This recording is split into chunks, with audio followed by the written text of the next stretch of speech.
తెనాలి వస్త్ర వ్యాపార రంగంలో అత్యంత క్వాలిటీతో 30 ఏళ్లుగా విశేష అనుభవం కలిగిన రిమ్ జిమ్ రెడీమేడ్ గార్మెంట్స్ వారి 30వ వార్షికోత్సవ శుభాకాంక్షలతో క్రిస్మస్, నూతన సంవత్సర మరియు సంక్రాంతి పండుగల అదిరిపోయే స్పెషల్ ఆఫర్స్ ఇప్పుడు మీకోసం.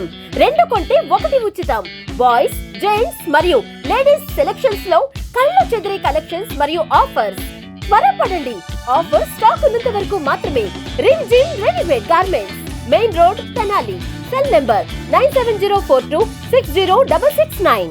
తెనాలి రామలింగేశ్వరపేటలో దారుణం జరిగింది. రామలింగేశ్వరపేట రైస్ కాలనీకి చెందిన డేరంగుల ఆంజనేయులు అనే వ్యక్తిపై కత్తితో దాడికి పాల్పడ్డారు. కూరగాయలు కోసే కత్తితో అతనిపై విచక్షణారహితంగా దాడి చేయడంతో అతను తీవ్ర గాయాలు పాలయ్యాడు. ముఖ్యంగా ఈ ఘటనకు సంబంధించి వివరాల ప్రకారం చూస్తే రామలింగేశ్వరపేట రైస్ కాలనీలో ఉంటుంటారు డేరంగుల ఆంజనేయులు అనే వ్యక్తి. కుమార్ పంప్స్లో డ్రైవర్గా కూడా అతను పనిచేస్తున్నట్టుగా కూడా తెలుస్తూ ఉంది.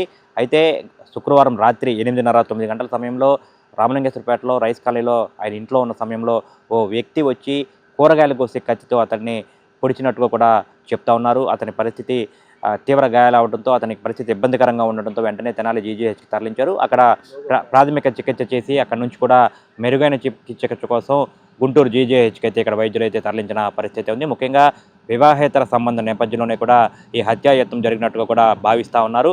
ఎవరైతే ఈ 3 టౌన్ పోలీస్ స్టేషన్ పరిధిలో ఉంటుంటారో జంగా లక్ష్మి అనే మహిళతో ఈ డేరంగుల ఆంజనేయులు కొంతకాలంగా కూడా కలిసి ఉంటున్నట్టుగా కూడా చెప్తా ఉన్నారు. ఈ లక్ష్మి అనే మహిళ కొంతకాలంగా తన భర్త ఎవరైతే గంగా అనే వ్యక్తి ఉన్నారో అతనికి దూరంగా ఉంటుంది. కొద్ది రోజులుగా కూడా ఈ రామలింగేశ్వరపేట రైస్ కాలనీలో ఉంటుందని చెప్తా ఉన్నారు. ఈ నేపథ్యంలో లక్ష్మి భర్త ఎవరైతే ఉన్నారో గంగా అనే వ్యక్తి ఈ దారుణానికి పాల్పడినట్టుగా కూడా చెప్తా ఉన్నారు. అయితే ఈ హత్యాయత్నానికి ఉపయోగించిన కత్తి కూడా పక్కనే ఉన్నటువంటి కాలువలో కూడా పోలీసులు గుర్తించారు. ఘటన జరిగిన తర్వాత వెంటనే సమాచారం తెలుసుకుని 1 టౌన్ పోలీసులు అక్కడికి వెళ్ళి కూడా విచారణ చేస్తూ ఉన్నారు. ఇంటి నిండా కూడా రక్తపు మడుగులు కూడా కనిపిస్తూ ఉన్న పరిస్థితి ఉంది. మొత్తంగా వివాహేతర సంబంధంలోనే ఈ దారుణం జరిగినట్లుగా కూడా ప్రాథమికంగా అయితే నిర్ధారణకు వస్తూ ఉన్నారు. ఇటీవల కాలంలో చూసుకుంటే కనుక ఇటువంటి ఘటనలు ఎక్కువగా జరుగుతున్నాయి. ఈ మధ్యనే రైస్ కాలనీలో మహిళపై కూడా ఇట్లాగే దాడికి పాల్పడిన పరిస్థితి ఉంది. మొత్తంగా రామలింగేశ్వరపేట శుక్రవారం రాత్రి ఏదైతే ఈ హత్యాయత్నం జరిగిందో అది తీవ్ర సంచలనంగా మారిన పరిస్థితి ఉంది. డేరంగుల ఆంజనేయులు అనే వ్యక్తిని కుమార్ పంప్స్లో కూడా కారు డ్రైవర్గా పనిచేస్తున్నట్టుగా కూడా చెప్తున్నారు. అతన్ని మెరుగైన చికిత్స నిమిత్తం గుంటూరు జీజీహెచ్కి 108 అయితే తరలించారు.